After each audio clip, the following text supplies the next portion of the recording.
ఈ సంవత్సరం మీకు శుభాశుభ ఫలితాలు ఎలా ఉన్నాయి అంటే గురువు మే 1వ తేదీ నుండి వృషభంలోకి మారుతున్నారు. శుభకార్యాలు ఎక్కువ జరగడానికి అవకాశం ఉంది. ఇంట్లో వివాహం, ఉపనయనం, గృహప్రవేశం ఇవన్నీ కూడా జరిగే అవకాశాలు ఉన్నాయి. మీ లగ్నరీత్యా పంచమంలో కేతు ఉన్నాడు. రాజకీయ నాయకులు కాస్త జాగ్రత్తగా ఉండవలసినటువంటి సమయం. చాలా చక్కగా మంచి మిశ్రమ ఫలితాన్ని కూడా ఇస్తుంది.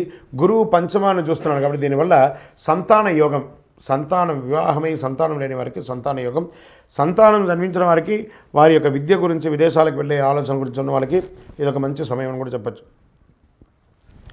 పంచమ కేతు వల్ల కొంత స్నేహితుల మధ్య మనస్పర్ధలు రావడం, ఇచ్చిపుచ్చుకునే వాళ్ళ మధ్య మనస్పర్ధలు రావడం, పార్ట్నర్స్ మధ్య మనస్పర్ధలు రావడం, దంపతుల మధ్య మనస్పర్ధలు రావడం ఉంటుంది. జాగ్రత్తగా చూసుకోండి. ప్రేమికులుగా మారే అవకాశాలు కూడా ఉన్నాయి. స్నేహితులు, ప్రేమ వివాహం వారికి ఇది చాలా మంచి సమయం. ఆన్లైన్ మార్కెట్లో చేసే వాళ్ళకి